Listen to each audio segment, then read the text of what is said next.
Домино дейтін әдістен бастаймыз. Осыдан кейін осының осы жерден табасыздар да, солай арасына қойып алғаса келесі бар. Қалпына недерек қысқа жүріп, мына жерден табыңыздар да, қоя беріңіздер арасына. Судың керек екені сөйлегенде ғана білесің. Қайсысы? Дұрыс. Жау керек екені жаурағанда Дұрыс, жауаптарын табыңыздар. Жау тылында баланың аттарын таб. Қасым Қайсенов. Енді осы Қасым Қайсенов батырия білеміз. Алмадық. Енді осы Мәскеуде дүниеге келген ақын кім? Дұрыс, Александр Сергеевич Пушкин. Енді соны өлеңін табыңыздар. Ақыны кім? Дұрыс. Шолпан Майханайұлының өлеңі. Кіммен айтысады? Ал кім өзенімен қоштасады? Қасырбайдан. Қасырбайдан қоштасатын өлең бар. Сол өлеңде кім туралы айтады? Қанамен танысасыздар, бір жағынан аралайсыздар. Енді сіздерге бірінші сұрақ, соғыс жылдарына қатысты шығарманы табыңыз. Соның ішінде тағы келесі сұрақ бар. Соның ішінде келесі сұрақ бар. Жайлап кітаптарды абайлап аламыз. Іштерінде бір сұрақ бар, қағаз бар. Сол сұрақты оқы енді. Жауытылса, баланы қарайсыздар, оны емес. Жасы 18-ге толар толмас уылжығын қыз еді деген үзінді енді оның алдын қай шығарманы айттық? Мұқият қараңыздар дегенде автордың фамилиясын ашылмайсыздар. біріктан жобасында осы жылы қай жазылсын? Сөздіктің ішін уәде дейтін сөздің мағынасы жұмыс сөйлемесінде. Жоқ, уәде деген сөз табыңызда бірінші. Асыл адам қарайды уәдеге бұрында, батыр болар жігіттің аты кетер руға, тұлпар болар жылқының тұлғасы тұрар қолында. Біздің мен синонимін сұрадым. Синонимдер қандай уәде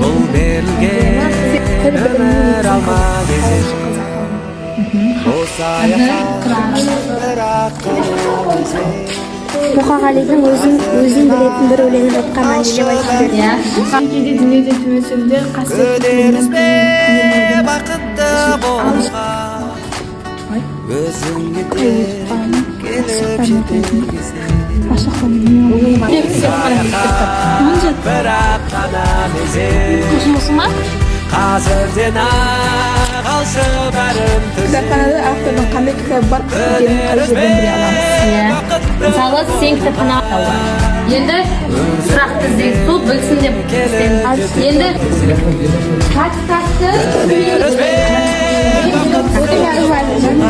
Детектив жанрының негізін қалаушы. Қазақтар детектив құпия бақ кітабы туралы макет. Махаббат қызық мол жылдар кітабына жасалған макетті табыңыз. Махаббат қызық кітабы шығармалары бүкіл әлемге кітаптардың арасында болмауы да мүмкін.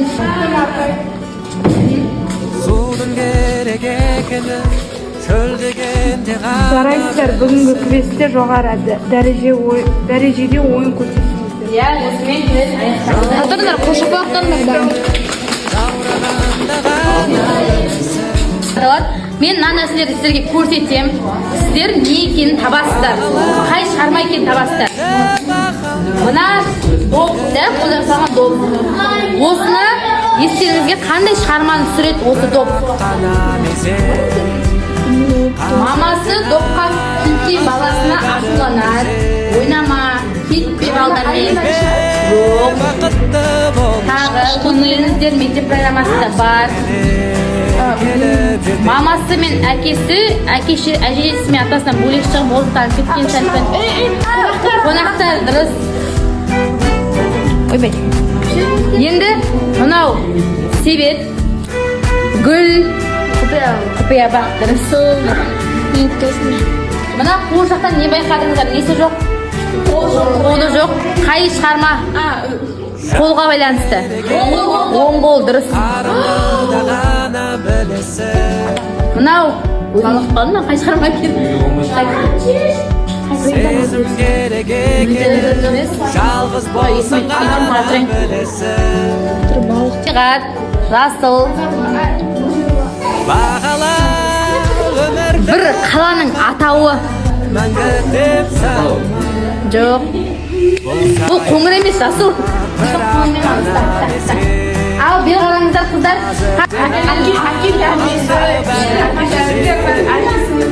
жасағанда амалдар олбар бұл берілген өмір Берда не көрсең ашқа. Ал айналыңыздар.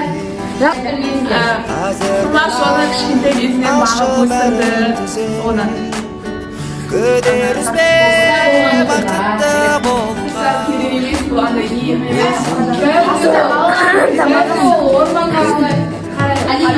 бұл саяхат бірақ қана мезет қазірден ақ алшы бәрін Әйел үш баласымен көдер үзбе бақытты болуға өзіңе келіп жетер кезек көдер үзбе бақытты болуға өзіңе келіп жетер төбелестің арасында жаңағыдай. Иә, қай шығармасы? Менің атым уже. судың керек Ал шығармасы бар. Қыздың тағдыры, қыздың қалың малға сатылуы туралы айтты. Ал Қалыңдығына қарап. жылу керек Ағасы мен інісі бір қызға жаурағанды ғана білесің жоқ. Өздеріңіздің сүйікті кітаптарыңыз туралы мазмұнын айтуларыңыз керек. Енді сіз кітап оқып сөзді қолдарыңызды байытып жатсыздар ғой. Соны дәлелдеп 1 минуттың ішінде әдемі қылып бізге мазмұн жеткізіп беру керек. Кім бастайды? Балалардың татуласып кетіп ойнап жүреді. Кейін жанда ол да әжесінен айырылып қалады. Әжесінен айырылып қалғаннан кейін жүреді. Жүргеннен кейін Аян өздерінің достарымен бір андай отыратын жерлерге барады. Аян әр күн сайын өзінің ертегілерін айтып беріп жүреді. Кейін жаңағыдай Аянға қара хатта жаңағыдай Аянды ата-анасының жеріне бөліне арналған бәріне екі хатты жарық керек екені ауру болып қараңғыда ғана білесің барлығы сол ауруға шалдығып қайтыс болып кетеді. Бір сезім керек екені жалғыз болсаң ғана білесің бұл кітаптан жетім торте болады және одан досы бағала өмірді бағала мәңгі деп санама тортай бұл саяхат бірақ қана мезет көп жылдар бойы қазірден ақ алшы бұл шығарма Джек Лондонның әйгілі шығармасы. Бұл шығармада бұл бек туралы, яғни бек деген иттің өмірі туралы айтылады. Ол жартылай сибирнар, жартылай акчах дейді ме, сондай бір ит. Ол Калифорнияда жылы жерде өмір сүріп жүргеннен ұрланып кетеді да, солтүстік Канададан бір ақша оны қорлайды, сөйтіп жүрген кезде қатыгез адамдардың қолына тап болады. Ол андай жүк тасумен, шаңғымен жүк тасып жүретін, жұмыс істеп жүреді, сөйтіп талай иттің несіне қалады, солармен қырылып, таяқ жеп жүреді. Сосын қатыгез адамдардың қолынан бір жақсы адам Джон Торнтон дейтін бір кісінің қолына өтеді. Ол андай жылы екеуінің арасында жылы қарым-қатынас, ит пен адамның арасында махаббат орнайды. Келесі. Бұл жақта тентек бала болады, қожа. Ол тентектік жасайды, мұғалім сол кісіне бақа салып, ата-анасын ренжітіп, судың керек екені шөлдегенде ғана білесің айнан алдында өз-өзін жазалайды. жылу керек екені жаурағанда ғана білесің Ол Ләйлә дейтін қыздың денесі 6 жасар қыз. бағала өмірді бағала негізі жасы мәңгі деп саныма 16-да ғой, 16-да. Ал денесі болса 6 жасар қыздыкін деп болады. қазірден Осы оның Қатира дейтін апасы болады. Қатира дейтін апасы өз сіңлісі Ләйләні ол кемсітіп кекетеді. өзіңе де бір күні жетер кезек ал Ләйлә дейтін ол қыз өзің сырларын айға айтады, аймен сырласады. Бір күні Қатира апасы Ләйләні бір тойға алып кетеді. Ләйләні Осы 1 минут дейтін адам ойын жүйелі, тез, мағыналы, мәнді, артық сөздерді қолданбай жеткізу керек. Сосын енді бүгінгі осы болған көңілді көктемгі демалысым кітаппен деген біздің шағын ойынымыз кітапқа байланысты. Осыған кері байланыстарыңызды 1-2 ауыз сөзбен беріп жүре қойыңыздар.